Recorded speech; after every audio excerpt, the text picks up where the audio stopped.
ਤੁਹਾਡੇ ਸਾਹਮਣੇ ਇੱਦਾਂ ਵਿਰੋਧੀ ਦਾ ਕੰਮ ਵੀ ਹੁੰਦਾ ਹੈ। ਵਿਰੋਧੀਆਂ ਦਾ ਸਾਨੂੰ ਉਹ ਕਹਿੰਦੇ ਵੀ ਪੰਜਾਬ 'ਚ ਮਹਾਮਾਰੀ ਦਾ ਕੰਟਰੋਲ ਨਹੀਂ ਹੋਇਆ। ਸਾਰਾ ਸੰਸਾਰ ਕੂਕਦਾ ਕਿ ਪੰਜਾਬ ਨੰਬਰ 1 'ਤੇ ਹੈਗਾ। ਸਾਰਾ ਸੰਸਾਰ ਕੂਕਦਾ ਕਿ ਪੰਜਾਬ ਨੇ ਤਰੱਕੀ ਕੀਤੀ ਹੈ, ਪੰਜਾਬ ਨੇ ਸਮੇਂ ਸਿਰ ਸਾਰੇ ਫੈਸਲੇ ਲਏ ਨੇ। ਪੰਜਾਬ ਨੇ ਅਸੀਂ ਜੋ ਮੈਨੀਫੈਸਟੋ 'ਚ ਆਪਣੇ ਵਾਅਦੇ ਕੀਤੇ ਆ ਕੱਲਾ ਕੱਲਾ ਪੂਰਾ ਕਰਨਾ ਹੈ। ਉਹਨਾਂ ਨੂੰ ਤਕਲੀਫ ਹੈ ਕਿ ਵੀ ਅਸੀਂ ਪਾਵਰ ਤੋਂ ਬਾਹਰ ਕਿਉਂ ਹੈਗੇ, ਪਰ ਉਹਨਾਂ ਦਾ ਸੁਪਨਾ ਪੂਰਾ ਨਹੀਂ ਹੋਣਾ। ਸੱਚੇ ਪਾਤਸ਼ਾਹ ਦੀ ਪਾਕ ਬਖਸ਼ਿਸ਼ ਹੋਣੀ, ਅਗਲੀ ਵਾਰ ਸਰਕਾਰ ਦਬ ਕੇ ਬਣਾਵਾਂਗੇ। ਤੇ ਮੈਨੂੰ ਨਾ ਮਿਲਿਓ ਕਦੇ ਫੌਜ ਦਾ ਜਰਨੈਲ ਜਿਹੜਾ chief of the army staff ਹੈ, ਕਦੇ ਬਾਰਡਰ ਤੇ ਦੇਖਿਆ ਖੜਾ ਨਹੀਂ ਜਾਂਦਾ। ਉਹਨੇ ਸਾਰਾ ਕੰਟਰੋਲ ਕਰਨਾ, ਉਹਨੇ ਸਾਰਾ ਕੁਝ ਦੇਖਣਾ, ਉਹਨੇ ਪਿੱਛੇ ਬੈਠ ਕੇ ਉਹਨੇ ਸਾਰੀ ਮੈਨੇਜਮੈਂਟ ਕਰਨੀ ਹੈ। ਪੰਜਾਬ ਦੇ ਸਿਹਤ ਮੰਤਰੀ ਬਲਵੀਰ ਸਿੰਘ ਸਿੱਧੂ ਖਾਲਸੇ ਦੀ ਜਨਮ ਭੂਮੀ ਤਖਤ ਸ੍ਰੀ ਕੇਸਗੜ੍ਹ ਸਾਹਿਬ ਵਿਖੇ ਨਤਮਸਤਕ ਹੋਏ, ਜਿੱਥੇ ਉਹਨਾਂ ਕੁਝ ਸਮਾਂ ਬੈਠ ਕੇ ਕੀਰਤਨ ਸਰਵਣ ਕੀਤਾ। ਉੱਥੇ ਹੀ ਉਹਨਾਂ ਲੰਗਰ ਹਾਲ ਵਿੱਚ ਆਮ ਸ਼ਰਧਾਲੂਆਂ ਦੇ ਨਾਲ ਉਹਨਾਂ ਵੱਲੋਂ ਤਖਤ ਸ੍ਰੀ ਕੇਸਗੜ੍ਹ ਸਾਹਿਬ ਵਿਖੇ ਅਰਦਾਸ ਕਰਕੇ ਅਤੇ ਬੀਤੇ ਦਿਨ ਦਰਬਾਰ ਸਾਹਿਬ ਸ੍ਰੀ ਅੰਮ੍ਰਿਤਸਰ ਵਿਖੇ ਅਰਦਾਸ ਕਰਕੇ ਕਰੋਨਾ ਵਰਗੀ ਮਹਾਮਾਰੀ ਨੂੰ ਜੜ ਤੋਂ ਖਤਮ ਕਰਨ ਲਈ ਅਰਦਾਸ ਕੀਤੀ। ਉਹਨਾਂ ਕਿਹਾ ਕਿ ਪੰਜਾਬ ਸਰਕਾਰ ਵੱਲੋਂ ਕਰੋਨਾ ਮਹਾਮਾਰੀ ਨੂੰ ਖਤਮ ਲਈ ਹਰ ਹੀਲਾ ਕੀਤਾ ਜਾ ਰਿਹਾ ਹੈ।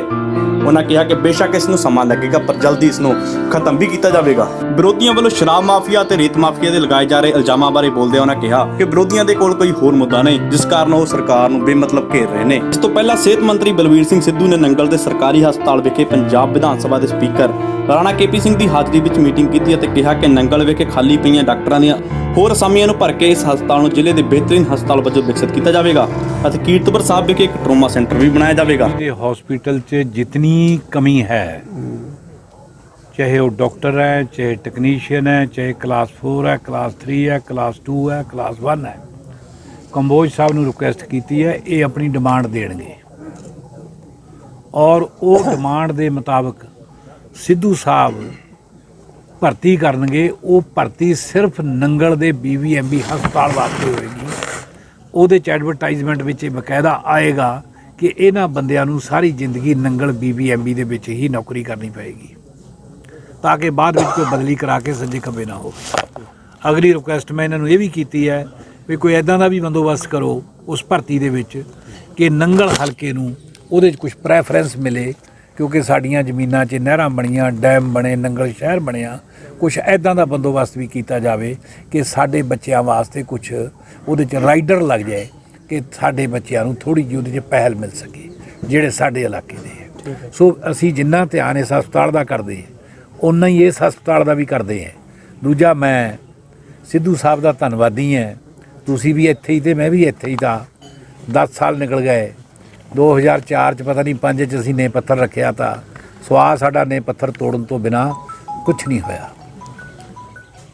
ਅੱਜ ਜੇ ਮੈਂ ਜ਼ਿਕਰ ਕਰਾਂ ਜਿਸ ਦਿਨ ਸਾਡੀ ਸਰਕਾਰ ਬਣੀ ਤੀ ਉਸ ਦਿਨ ਇੱਥੇ ਕਿਹਾ ਤਾਂ ਤੁਹਾਨੂੰ ਵੀ ਪਤਾ। ਹੁਣ ਕਈ ਵਾਰ ਹੁੰਦਾ ਕਾਹਲਪਣ ਵੀ 1 ਲੱਖ ਹੋ ਜਾਏ, 1 ਲੱਖ ਸਾਰੀਆਂ ਚੀਜ਼ਾਂ ਹੋਇਆ ਨਹੀਂ ਕਰਦੀਆਂ। ਕਰੋੜਾਂ ਰੁਪਈਆਂ ਦਾ ਮਾਮਲਾ ਹੈ। 6 ਕਰੋੜ ਰੁਪਏ ਦਾ ਇਕਵਿਪਮੈਂਟ ਆ ਚੁੱਕਿਆ ਇੱਥੇ ਸਾਡੀ ਸਰਕਾਰ 'ਚ। ਇਹ ਡਾਕਟਰ ਸਾਹਿਬਾਨ ਅਸੀਂ ਲੈ ਕੇ ਆਏ। ਇੱਥੇ ਤਾਂ ਜਿਹੜੇ ਬੈੱਡ ਵੀ ਲਿਆਂਦੇ ਤੇ ਉਹ ਬਰਾਰੀ ਦੇ ਹਸਪਤਾਲ ਤੋਂ ਚੱਕ ਕੇ ਲਿਆ ਕੇ ਇੱਥੇ ਉਦਘਾਟਨ ਕਰਕੇ ਚੌਥੇ ਦਿਨ ਉਦਘਾਟਨ ਤੋਂ ਬਾਅਦ ਚਲੇ ਗਏ। ਤੇ ਜੱਗ ਜਾਣਦਾ, ਤੁਹਾਨੂੰ ਵੀ ਪਤਾ, ਮੈਨੂੰ ਵੀ ਪਤਾ। ਅਸੀਂ ਇਮਾਨਦਾਰੀ ਨਾਲ, ਅਸੀਂ ਸਿੰਸੀਅਰ ਹੈ ਕਿ ਕਿਉਂਕਿ ਸਾਡੇ ਮੁੱਖ ਮੰਤਰੀ ਦਾ ਲਾਇਆ ਹੋਇਆ ਇਹ ਬੂਟਾ ਹੈ, ਇਹਨੂੰ ਕਾਮਯਾਬ ਕਰਨਾ ਸਾਡੀ ਜ਼ਿੰਮੇਵਾਰੀ ਹੈ। ਅਸੀਂ ਇਹਨੂੰ ਕਰਾਂਗੇ, ਹਰ ਹੀਲੇ ਕਰਾਂਗੇ। ਜੋ ਜੋ ਇੱਥੇ ਦੀਆਂ ਕਮੀਆਂ ਹੈ ਅੱਜ ਉਹ ਸਾਰੀਆਂ ਲਿਖਾਤੀਆਂ। ਬਹੁਤ ਲੰਬੀ ਲਿਸਟ ਹੈ ਜਿਹੜੀ ਇਹਨਾਂ ਦੇ ਅਫਸਰਾਂ ਨੇ ਨੋਟ ਕੀਤੀ ਹੈ। ਇੱਦਾਂ ਹੀ ਗਰੇਵਾਲ ਜੀ ਨੇ ਜ਼ਿਕਰ ਕੀਤਾ ਕਿ ਜੀ ਇੱਥੇ ਰੌਲਾ ਪੈ ਗਿਆ ਸੀ। ਇਹ ਰੌਲੇ ਰਾਤੋਂ ਰਾਤ ਨਹੀਂ ਖਤਮ ਹੁੰਦੇ। ਇਹ ਰੌਲਾ ਇਸ ਕਰਕੇ ਪੈ ਗਿਆ ਕਿਉਂਕਿ ਡੈਥ ਉੱਥੇ ਹੋਈ ਹੈ। ਇਹ ਇਹਨਾਂ ਨੇ ਪੇਸ਼ੈਂਟ ਇੱਥੇ ਹੀ ਭੇਜਣਾ ਸੀ ਕਿਉਂਕਿ ਮੋਰਚਰੀ ਇੱਥੇ ਹੈ। ਅੱਜ ਜੇ ਨੂਰਪੁਰ ਬੇਦੀ ਡੈਥ ਹੁੰਦੀ ਹੈ ਤਾਂ ਨੂਰਪੁਰ ਬੇਦੀ ਦੀ ਡੈਥ ਦਾ ਜਿਹੜਾ ਹੈਗਾ ਪੋਸਟਮਾਰਟਮ ਉਹ ਆਨੰਦਪੁਰ ਹੁੰਦਾ, ਨੂਰਪੁਰ ਬੇਦੀ ਨਹੀਂ ਹੁੰਦਾ, ਕਿਉਂਕਿ ਉੱਥੇ ਬੰਦੋਬਸਤ ਨਹੀਂ ਹੈ। ਇਸੇ ਢੰਗ ਨਾਲ ਸਾਡਾ ਜਿਹੜਾ ਹਸਪਤਾਲ ਹੈ ਇਹਦੇ 'ਚ ਅਜੇ ਬੰਦੋਬਸਤ ਨਹੀਂ ਥਾ, ਲੇਕਿਨ ਇਹਦਾ ਨੋਟੀਫਿਕੇਸ਼ਨ ਹੋ ਚੁੱਕਿਆ ਸਬ ਡਿਵੀਜ਼ਨਲ ਹਸਪੀਟਲ ਦਾ। ਇਸ ਕਰਕੇ BVMB ਦੇ ਡਾਕਟਰ ਕਹਿੰਦੇ ਸੀ ਕਿ ਸਾਡੀ ਜ਼ਿੰਮੇਵਾਰੀ ਨਹੀਂ ਹੈ। ਅਸੀਂ ਉਹਨੂੰ ਇਸ਼ੂ ਨੂੰ ਸੈਟਲ ਕਰਤਾ। ਲੇਕਿਨ ਅੱਜ ਸਿੱਧੂ ਸਾਹਿਬ ਤੋਂ ਵਚਨ ਲਿਆ ਸੀ ਕਿ ਇੱਥੇ ਦੀ ਜਿਹੜੀ ਮੋਰਟਰੀ ਹੈ ਇਹਦੀ ਜਿਹੜੀ ਸਾਡੇ ਹਸਪਤਾਲ ਦੀ 6 ਮਹੀਨੇ ਦੇ ਅੰਦਰ ਇੱਥੇ ਦਾ ਡੈੱਡ ਹਾਊਸ ਇੱਥੇ ਦਾ ਅਲੱਗ ਤਿਆਰ ਹੋਏਗਾ। ਇੱਥੋਂ ਦੇ ਪੋਸਟਮਾਰਟਮ ਇੱਥੇ ਹੋਇਆ ਕਰਨਗੇ। ਕੈਨਾਲ ਹਸਪੀਟਲ ਦੇ ਜਿਹੜੇ ਪੋਸਟਮਾਰਟਮ ਹੈ ਉਹ ਕੈਨਾਲ ਹਸਪੀਟਲ 'ਚ ਹੋਇਆ ਕਰਨਗੇ। ਅਸੀਂ ਆਪਣਾ ਹਲੇ ਸਾਡਾ 1.5 ਪੌਣੇ 2 ਸਾਲ ਬਚਦਾ ਆ, ਹਲੇ ਨਹੀਂ ਚੱਲੇ ਅਸੀਂ। ਜਦ ਤੱਕ ਅਸੀਂ ਹੈਗੇ ਹੈ ਜੋ ਕਮਿਟਮੈਂਟ ਕੀਤੀ ਹੈ ਲੋਕਾਂ ਨਾਲ, ਜੋ ਵਾਅਦਾ ਕੀਤਾ ਹੈ ਉਹ ਸਾਰਾ ਪੂਰਾ ਕਰਾਂਗੇ। ਸਾਡੇ ਵਾਸਤੇ ਪਵਿੱਤਰ ਸੁਗੰਧ ਦੀ ਤਰ੍ਹਾਂ ਹੈ। ਸਾਡੇ ਵਾਸਤੇ ਉਹ ਨਹੀਂ ਹੈਗਾ ਵੀ ਲਿਆ ਕੇ ਇੱਥੇ ਮੰਜੇ ਕਿਤੇ ਚੱਕ ਲਿਆਂਦੇ ਆ, ਡਾਕਟਰ ਕਿਤੇ ਲਿਆਂਦਾ, ਨਰਸ ਕਿਤੇ ਫੜ ਲਿਆਂਦੀ, ਲਿਆ ਕੇ ਉਦਘਾਟਨ ਕਰਕੇ ਚੌਥੇ ਦਿਨ ਬੰਦ ਕਰਕੇ ਆਪਣੇ ਘਰ ਨੂੰ ਚਲੇ ਜਾਓ। ਅਸੀਂ ਉਹ ਕੰਮ ਨਹੀਂ ਕਰ ਰਹੇ। ਮੁਸ਼ਕਿਲ ਬੜਾ ਹੈ। ਹੁਣ ਅੱਗੇ ਆ ਜਾਓ ਤੁਸੀਂ ਕੋਵਿਡ 'ਤੇ ਕੁਝ ਦਿੱਕਤਾਂ ਆਈਆਂ ਹੈ, ਸਾਨੂੰ ਵੀ ਆਈਆਂ, DC ਸਾਹਿਬ ਨੂੰ ਵੀ ਆਈਆਂ, ਸਿੱਧੂ ਸਾਹਿਬ ਨੂੰ ਵੀ ਆਈਆਂ, ਸੂਬਾ ਸਰਕਾਰ ਨੂੰ ਵੀ ਆਈਆਂ। ਕਹਿਣਾ ਬਹੁਤ ਸੌਖਾ ਵੀ ਉੱਥੇ ਆ ਨਹੀਂ ਹੋਇਆ। 90,000 NRI ਵਿਦੇਸ਼ਾਂ ਤੋਂ ਪੰਜਾਬ ਦੇ ਵਿੱਚ ਆਇਆ। 90,000 NRI ਨੂੰ ਪੰਜਾਬ ਦੇ ਹੈਲਥ ਡਿਪਾਰਟਮੈਂਟ ਔਰ ਪੰਜਾਬ ਦੀ ਬਹਾਦਰ ਪੁਲਿਸ ਦੇ ਲੋਕਾਂ ਨੇ ਸੰਭਾਲਿਆ, ਲੇਕਿਨ ਕੋਵਿਡ ਤੋਂ ਫਿਰ ਬਚਾਅ ਕੀਤਾ। ਇੱਦਾਂ ਹੀ ਵੱਡੀ ਗਿਣਤੀ 'ਚ ਲੋਕੀ ਮਹਾਰਾਸ਼ਟਰ ਤੋਂ ਆਏ, ਵੱਡੀ ਗਿਣਤੀ 'ਚ ਲੋਕੀ ਬਾਹਰੋਂ ਆਏ ਹੈ, ਲੇਕਿਨ ਕਿਸੇ ਨੂੰ ਇਹ ਸੁਪਨਾ ਤਾਂ ਨਹੀਂ ਤਾਂ ਵੀ ਇੱਥੇ ਕੋਰੋਨਾ ਆ ਜਾਏਗਾ ਜਾਂ ਕੋਵਿਡ ਆ ਜਾਏਗਾ। ਇਹ ਤਾਂ ਕਦੇ ਕਿਸੇ ਨੇ ਅੰਦਾਜ਼ਾ ਹੀ ਨਹੀਂ ਲਾਇਆ। ਇਸ ਮਹਾਮਾਰੀ ਵਾਸਤੇ ਇੱਕ ਹਿੰਦੁਸਤਾਨ ਨਹੀਂ, ਜੇ ਅਸੀਂ ਕਹੀਏ ਕੇਂਦਰ ਸਰਕਾਰ ਜ਼ਿੰਮੇਵਾਰ ਹੈ ਜਾਂ ਸੂਬਾ ਸਰਕਾਰ ਜ਼ਿੰਮੇਵਾਰ ਹੈ, ਸਾਰੀ ਦੁਨੀਆ ਜਿਹੜੀ ਹੈ ਅੱਜ ਇਸ ਬਿਮਾਰੀ ਦੇ ਅੱਗੇ ਢੇਰੀ ਹੋ ਗਈ। ਸਾਰੀ ਦੁਨੀਆ ਜਿਹਦਾ ਮੁਕਾਬਲਾ ਨਹੀਂ ਕਰ ਪਾ ਰਹੀ, ਕਿਉਂਕਿ ਸਾਰੀ ਦੁਨੀਆ ਨੂੰ ਇਸ ਗੱਲ ਦਾ ਪਤਾ ਨਹੀਂ ਤਾਂ ਕਿ ਇੱਦਾਂ ਦੀ ਮਹਾਮਾਰੀ ਆ ਜਾਊਗੀ। ਅਮਰੀਕਾ ਤੇ ਵੱਡੀ ਕੋਈ ਤਾਕਤ ਨਹੀਂ।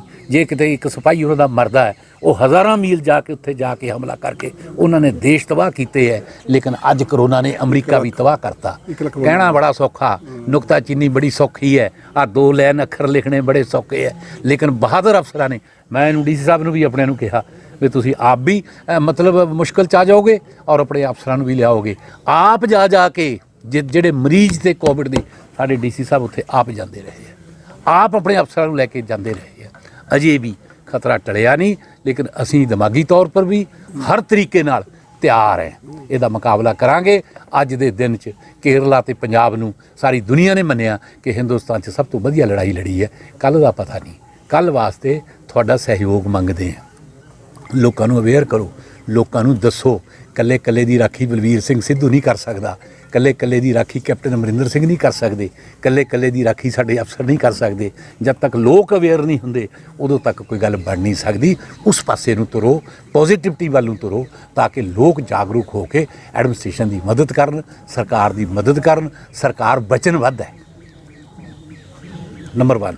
ਨੰਬਰ 2, ਗਰੇਵਾਲ ਸਾਹਿਬ ਨੇ ਪੁੱਛਿਆ ਵੀ ਜੀ ਤੁਸੀਂ ਲਿਖ ਕੇ ਲਾਤਾ ਵੀ ਮੈਨੂੰ ਨਾ ਮਿਲਿਓ। ਕਦੇ ਫੌਜ ਦਾ ਜਰਨੈਲ ਜਿਹੜਾ chief of the army staff ਹੈ, ਕਦੇ ਬਾਰਡਰ 'ਤੇ ਦੇਖਿਆ ਖੜਾ? ਨਹੀਂ ਜਾਂਦਾ। ਉਹਨੇ ਸਾਰਾ ਕੰਟਰੋਲ ਕਰਨਾ, ਉਹਨੇ ਸਾਰਾ ਕੁਝ ਦੇਖਣਾ, ਉਹਨੇ ਪਿੱਛੇ ਬੈਠ ਕੇ ਉਹਨੇ ਸਾਰੀ ਮੈਨੇਜਮੈਂਟ ਕਰਨੀ ਹੈ। ਜੇ 150 ਬੰਦੇ ਨੂੰ 200 ਨੂੰ ਰੋਜ਼ ਮਿਲ ਹੀ ਜਾਊਗਾ, ਉਹਦੇ ਕੋਲ ਮੇਲਾ ਲੱਗਿਆ ਰਹੂਗਾ, ਉਹ ਨਹੀਂ ਕਰ ਸਕਦਾ ਕੁਝ ਵੀ। ਉਹਨੇ ਮੈਨੇਜਮੈਂਟ ਕਰਨੀ ਹੈ, ਤੇ ਮੈਨੇਜਮੈਂਟ ਤਾਂ ਹੀ ਕਰ ਸਕਦਾ ਜੇ ਉਹਦੇ ਕੋਲ ਮੁਕੰਮਲ ਟਾਈਮ ਹੈ। ਟਾਈਮ ਤਾਂ ਹੋਊਗਾ ਜੇ ਬਾਕੀ ਗਰਜਾਂ ਤੋਂ ਵਿਹਲਾ ਹੋ ਜਾਊਗਾ। ਕਿਸੇ ਦੀ ਬਦਲੀ ਹੈ, ਕਿਸੇ ਦਾ ਥਾਣੇ ਦਾ ਕੰਮ ਹੈ, ਕੋਈ ਕਹਿੰਦਾ ਮੇਰਾ ਪਟਵਾਰੀ ਬਦਲਾ ਦੇ, ਕੋਈ ਕਹਿੰਦਾ ਮੇਰਾ ਕਾਨੂੰਗੋ ਬਦਲਾ। ਸਾਨੂੰ ਹਜ਼ਾਰਾਂ ਲੋਕ ਮਿਲਦੇ ਹੈ, ਲੇਕਿਨ ਜਿਸ ਵੇਲੇ ਐਡੀ ਵੱਡੀ ਜ਼ਿੰਮੇਵਾਰੀ ਕਰੋਨਾ ਨਾਲ ਲੜਾਈ ਲੜਨ ਦੀ ਇੱਕ ਸ਼ਖਸ ਨੂੰ ਮਿਲੀ ਹੋਵੇ, ਉਹ ਇੱਕੋ ਹੀ ਕੰਮ ਕਰ ਸਕਦਾ, ਜਾਂ ਲੋਕਾਂ ਦੀਆਂ ਬਗਾਰਾਂ ਕਰ ਸਕਦਾ ਛੋਟੀਆਂ, ਜਾਂ ਆਪਣੇ ਪਿੱਛੇ ਬੈਠ ਕੇ ਸਾਰੇ ਸੂਬੇ ਨੂੰ ਕੰਟਰੋਲ ਕਰ ਸਕਦਾ। ਮੈਂ ਸਿੱਧੂ ਸਾਹਿਬ ਨੂੰ ਵਧਾਈ ਦਿੰਦਾ, ਕਪਤਾਨ ਸਾਹਿਬ ਨੂੰ ਵਧਾਈ ਦਿੰਦਾ, CM ਸਾਹਿਬ ਨੂੰ, ਕਿ ਤੁਸੀਂ ਬਹਾਦਰ ਹੋ ਕੇ ਪੰਜਾਬ 'ਚ ਲੜਾਈ ਲੜੀ ਹੈ। ਉਹ ਲੜਾਈ ਲੜੀ ਹੈ ਜਿਹਦਾ ਨਾ ਸਾਨੂੰ ਪਤਾ ਤਾਂ ਸਾਡੇ ਗਲ ਪੈ ਜਾਣੀ ਹੈ। ਔਰ ਅਜੇ ਤੱਕ ਜਿਹੜੇ ਅਮਰੀਕਾ ਵਰਗੇ ਮੁਲਕ ਹੈ ਉਹਨਾਂ ਨਾਲੋਂ ਬਿਹਤਰ ਰਿਜ਼ਲਟ ਦਿੱਤਾ। ਭਗਵਾਨ ਕਿਰਪਾ ਕਰੇ, ਗੁਰੂ ਮਹਾਰਾਜ ਕਿਰਪਾ ਕਰਨ ਕਿ ਸਾਡੀ ਇਹ ਲੜਾਈ ਜਾਰੀ ਰੱਖਾਂਗੇ ਔਰ ਸਾਡਾ ਬਚਾਅ ਹੋ ਜਾਏ। ਸੋ ਮੈਂ ਤੁਹਾਡਾ ਸ਼ੁਕਰਗੁਜ਼ਾਰ ਹਾਂ ਅਫਸਰ। ਕਰੋਨਾ ਦੇਖੋ, ਹੁਣ ਲੋਕਡਾਊਨ ਖੁੱਲ੍ਹ ਗਿਆ, ਅਸੀਂ ਬਾਜ਼ਾਰ ਖੋਲ੍ਹੇ ਨੇ, ਇੰਡਸਟਰੀ ਖੋਲ੍ਹੀ ਹੈ, ਵਪਾਰ ਖੋਲ੍ਹਿਆ ਹੈ।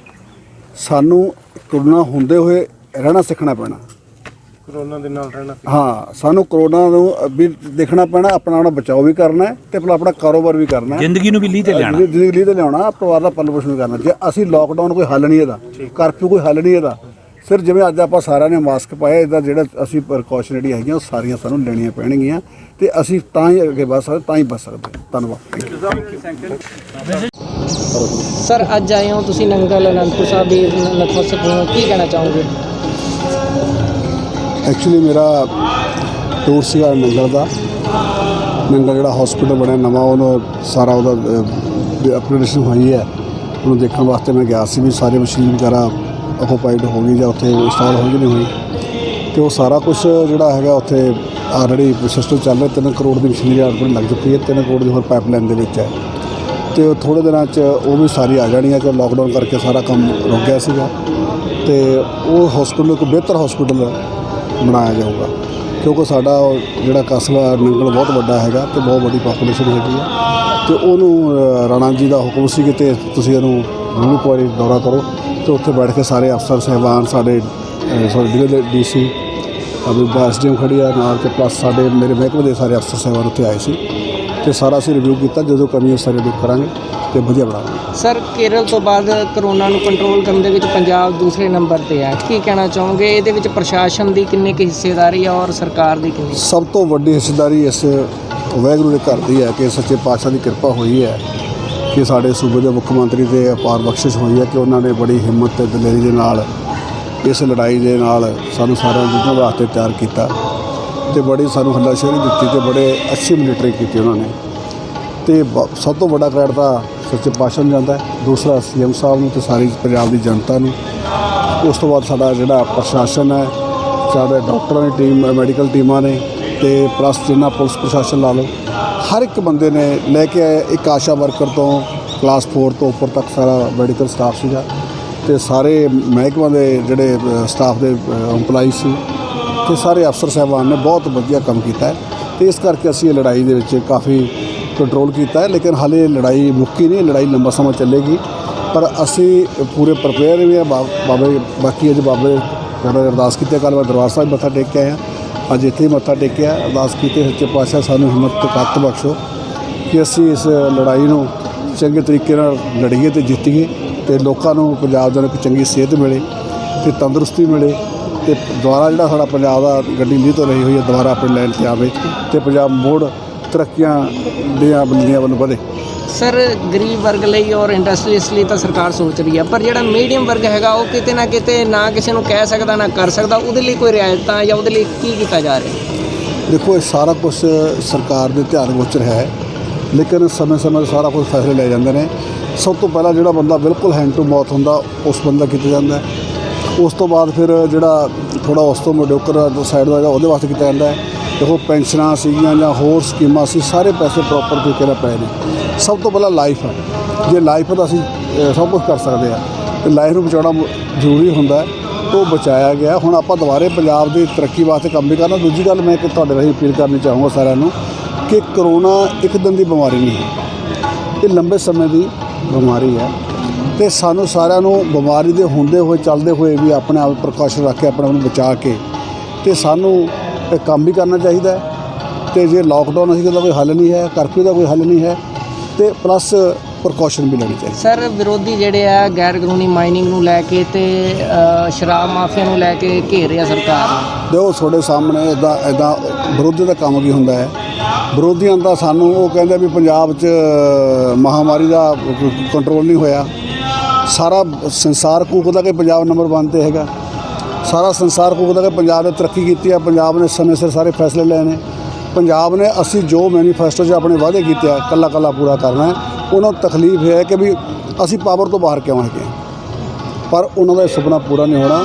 ਸੱਚੇ ਪਾਤਸ਼ਾਹ ਦੀ ਪਾਰ ਬਖਸ਼ਿਸ਼ ਹੋਣੀ ਹੈ, ਅਗਲੀ ਵਾਰ ਸਰਕਾਰ ਦਬ ਕੇ ਬਣਾਵਾਂਗੇ।